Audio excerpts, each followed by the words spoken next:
Και τώρα θα πάμε να γίνουμε όμορφες, ακόμα και το καλοκαίρι, που μπορεί για κάποιες να φαντάζεται το μακιγιάζ βαριά υπόθεση, αλλά όταν αυτό γίνεται σε καλοκαιρινούς τόνους και ημιμόνιμο μακιγιάζ, τότε νομίζω ότι όλες μπορούν να είμαστε λαμπερές ανά πάσα ώρα και στιγμή και κάθε ώρα της ημέρας, ακόμα και το καλοκαίρι. Η κυρία Έλενα Πατεστή θα μας μοιήσει στα μυστικά του ημιμόνιμου μακιγιάζ, που είναι αδιάβροχο και θα μπορέσει να μας συνοδεύει ακόμα και τις πιο καυτές καλοκαιρινές ώρες.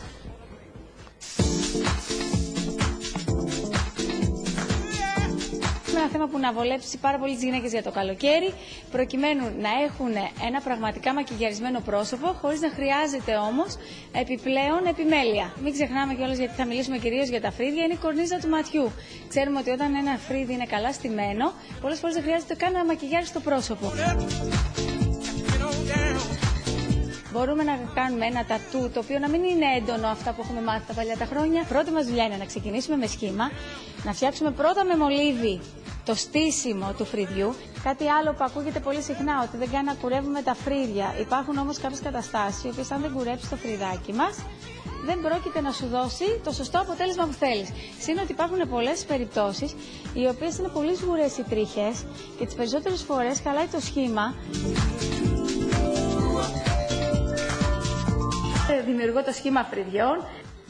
Θα έρθουμε εδώ και θα γεμίσουμε τα κενά μας. Είναι ένας τρόπος κιόλας, ένα μικρό τρικάκι, όποιος θέλει να δυναμώσει και σιγά σιγά να μεγαλώσει το φρύδι του, να δει αν μπορεί κιόλας, πριν φτάσει να κάνει τατού, να δούμε τελικά μπορούμε να το ανεβάσουμε, μπορεί να δημιουργηθεί ξανά το καινούριο μας, βγαίνουν εκεί οι τρίχες που λέμε.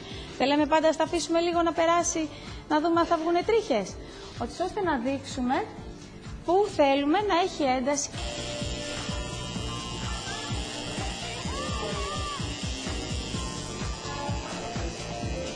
Εδώ φτάσαμε πλέον στο τέλος, το οποίο έχουμε φτιάξει ένα φρύδι το οποίο είναι στημένο σωστά, με απλό σχήμα φρυδιών και μολύβι. Από εδώ βλέπουμε την τεχνική τρίχα-τρίχα μέσα στις ήδη υπάρχουσες τρίχες, φτιάχνοντας το σωστό σχήμα, φτιάχνοντας τη σωστή γωνία και το στήσιμο για όλο το πρόσωπο. Καλή είναι, καλή, πάρα πολύ ωραία. Καλώς ήλθατε. Ποια χρώματα επιλέγεις συνήθως για τα νύχια? Η Μαρία είναι λίγο πιο συντηρητική. Δεν θα πάρει πάρα πολύ extreme, αλλά της αρέσουν πάρα πολύ τα λιλά, τα μοβ. Της άρεσε το χειμώνα το χρυσό. Χρησιμοποιεί κυρίως nude, τα φωτεινά, τα κόκκινα. Καλώς ήλθατε στο Your Face Sounds Familiar. Επίσης είναι και το μακιγιάζ που χρησιμοποιεί, της αρέσουν πιο πολύ τα γήινα χρώματα. Ναι, είναι αρκετά πιο... είναι όλο της το στυλ, είναι πολύ γλυκιά, πολύ θετικός άνθρωπος με πάρα πολύ θετική ενέργεια και προσπαθεί και μέσα από το μακιγιάζ της να δείχνει αυτό το πρόσωπο.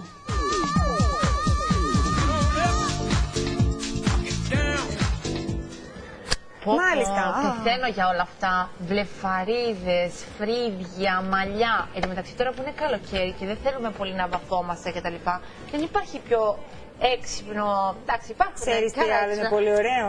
Κάτσε να σου πω. Ναι. Να βάλεις βλεφαρίδες ψεύτικες και να μην τις βάφεις, γιατί δεν χρειάζεται να βάλεις μάσκαρα. Ναι, το καλοκαίρι είναι δύσκολο. Κάνουν ένα μάτι. Ναι, αλλά το καλοκαίρι άμα βγεις έξω. Εγώ το έκανα πέρσι και μου άρεσε πάρα πολύ. Άμα βγεις έξω από το νερό, θες να κάνεις παιδί μου έτσι όπως κάνεις. Δεν φεύγουν αυτές που σου λέω, τις βάζουν μία-μία. Είναι μια φορά υπομονή. Άσε που όταν έκανα σκίτσα ένιωθα να πεταρίσω. Ίσως τα σκουπά. Ήταν πάρα πολύ. Πάντως, σε μένα μια φίλη μου έχει κάνει αυτό το μόνιμο μακιγιάζ στα φρύδια και μου λέει δεν υπάρχει μεγαλύτερη σωτηρία από αυτό. Καταρχάς έχεις σχήμα, δεν βγαίνουν οι τρίχες δεξιά και αριστερά και αν βγουν ξέρεις πες το τσιπιδάκι. Και εκτός από αυτό. Από κοντά φαίνεται. Ξέρεις κάτι, φαίνεται λίγο. Ξέρεις που φαίνεται όταν εδώ πέρα μέσα στο φρύδι φαίνεται το χρώμα. Δηλαδή εκεί που έχει κενά το φρύδι, που όλα τα φρύδια έχουν κενά. Λίγο εδώ, αλλά είναι λεπτομέρεια. Και ξέρεις τι, βάζεις μια μάσκαρα, ένα κραγιόν και είσαι. Το πιο ωραίο πάντως πρέπει να είναι το περίγραμμα χιλιών, παιδιά, το μόνιμο. Ναι, ωραίο, και αυτό πονάει είναι πάρα πολύ, Ελεονόρα. Όταν κάνεις το τατού. Άμα το έχεις όμως μόνιμο. Καλά, ναι. Ωραίο και γίνονται και πιο μεγάλα τα χείλια. Και πιο μεγάλα.